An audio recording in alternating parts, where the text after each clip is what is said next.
pretty horrible, isn't it? There's nothing worse than horrible music. It makes people angry. It just, you know, ugh. Unfortunately, when people don't like the style of music in church, they become just as angry as if you had to hear a bunch of this. Let me put this thing away. One of the challenges of picking music for an environment is it's so subjective. How do you pick music for an environment of worshipers?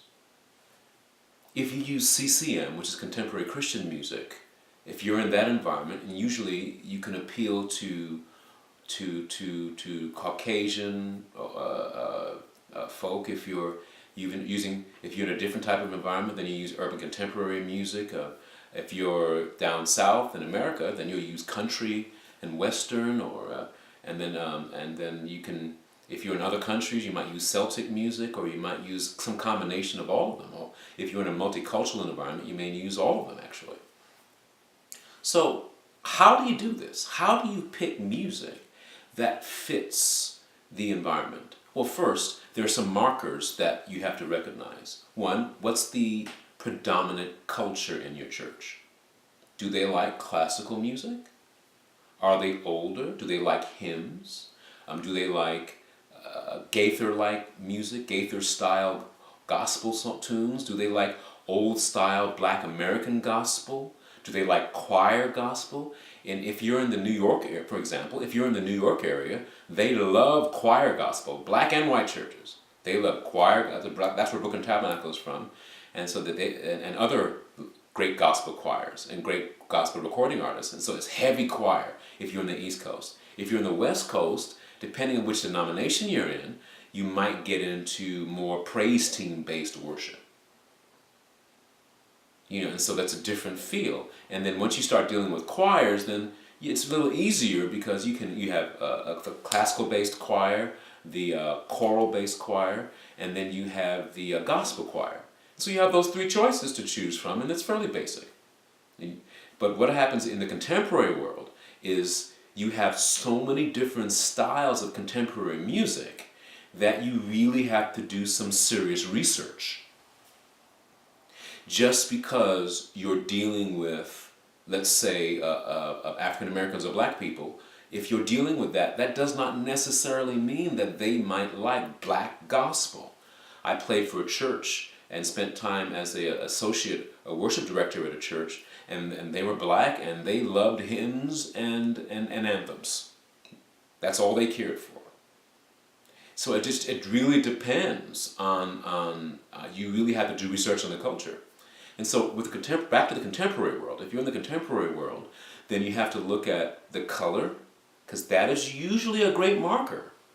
In most circumstances, most white people, Caucasian people, like CCM, contemporary Christian music, for the most part. And so when you're building worship for them, that's basically what they like as a steady diet. Oh, they don't mind a gospel or a hip hop or a good country tune now and then, but their major musical staple, the genre, is usually CCM, the Chris Tomlins, the Matthew West, the Jesus Culture, the Hillsong, and all of that.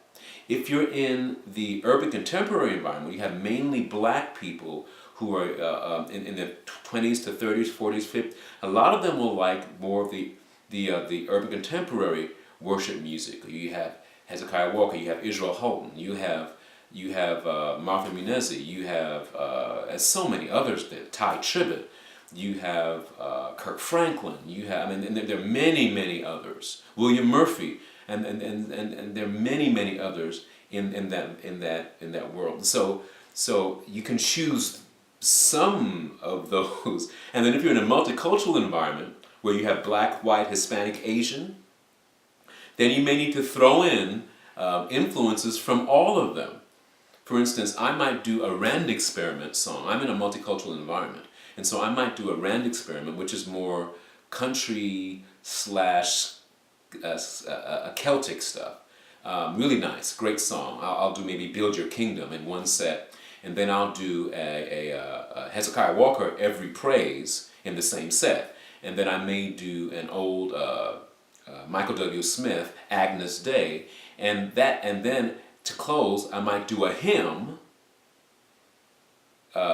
either straight or a rock version of it or a gospelized version of it, and that is a kind of a set that covers three different contemporary genres, but it's none of them are so far off that somebody who doesn't like that genre wouldn't be able to get into it.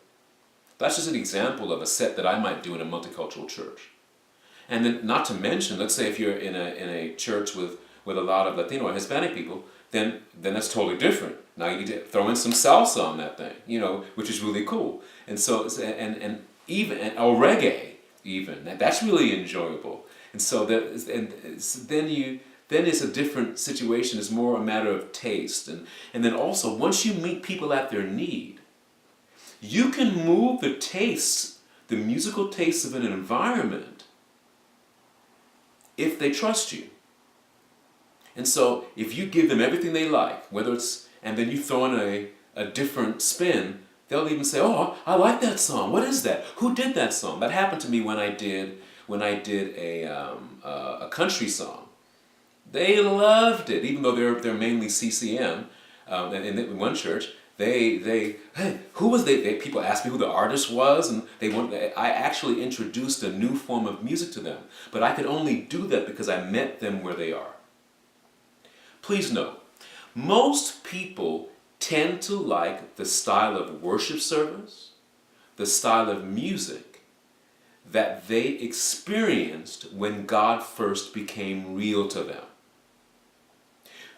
And they will demonize, for the most part, anything other than that. So if they were raised if they met the Lord, or God became real to them with contemporary Christian music, they're probably not going to like a lot of other styles other than contemporary Christian. If it's black gospel, they're probably not going to like other styles because that's how God became real to them. That also applies in many cases to preaching style. And so once you feed a congregation a diet of what they like, they begin to trust you, they become accustomed to you, they like you, you serve their needs, you lead them into the throne of God. Now you can kind of push the envelope and play with different styles, and you throw it out there and see if they can receive the worship packaged in that musical environment. One of the ways to do that is to use that for specials. You put a different style in a special and you see how they take it.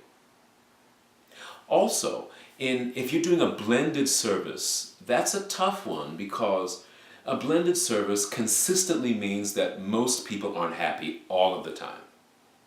So I caution the blended model. The best thing to do is to figure out what the majority of the people in the environment like and try to move your musical services toward that. Or else, it'll sound really bad.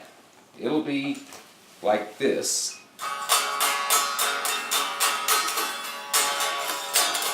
In the ears of the people, and no one will be happy. Hey, thank you for taking the time to listen. And I'll have to learn to play this thing. Hey, I'll speak to you guys later.